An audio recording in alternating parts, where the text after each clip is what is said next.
Dynamique économique et sociale du secteur informel des technologies de l'information et de la communication, c'est le thème de recherche mené ces 2 dernières années au Sénégal, au Cameroun et au Burkina Faso. Dans notre pays, l'étude a été conduite par le professeur Serge Bayala, enseignant-chercheur à l'université Ouagadougou, et s'est intéressé au secteur informel, notamment ses caractéristiques, son rôle économique et social et le cadre réglementaire qui pourrait l'accompagner. Lors d'un atelier tenu à Ouagadougou, une restitution a été faite à travers des échanges avec des chercheurs et praticiens. Alors, en termes de résultats, si vous regardez rien que la création de valeur, on constate que c'est un secteur qui contribue à près de 21% à la création de la valeur ajoutée dans un pays comme le Burkina. Et cela corrobore en fait une étude qui avait été menée sur les pays de l'UEMOA par l'Institut national des statistiques et de la démographie.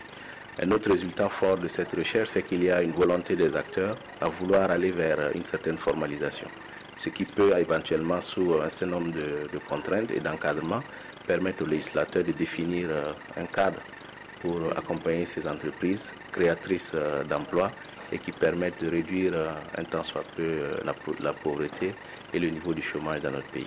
L'étude a aussi permis de recenser les différents types d'emplois créés par l'avènement des nouvelles technologies de l'information et de la communication dans le secteur informel. Vous avez des emplois qui sont essentiellement liés à la technicité, c'est-à-dire des emplois liés par exemple à la maintenance de l'outil informatique lui-même, et vous avez des emplois qui sont liés à la gestion, tels que par exemple la gestion d'un cybercafé, la gestion économique, gestion administrative. Vous avez aussi la gestion des télécentres, et aussi un certain nombre d'emplois ou d'activités telles que les ventes de cartes à la sauvette, par exemple, qui sont de nouveaux emplois qu'on n'avait pas connus jusqu'à présent et que les nouvelles technologies ont permis de créer grâce à l'émergence des télécommunications. Chacun, évidemment, des acteurs s'investit pleinement dans son activité, convaincu qu'il est que même si ces métiers sont nouveaux, ils sont porteurs. Par exemple, si vous prenez les vendeurs d'accessoires de portables ou les vendeurs de portables, et les stratégies de conquête de la clientèle, stratégies de vendre leurs produits. On voit également, si vous constatez les vendeurs de cartes de recharge, l'organisation même de leur activité, et on les voit dans tous les coins de la rue. C'est une véritable quête permanente de marché et de positionnement.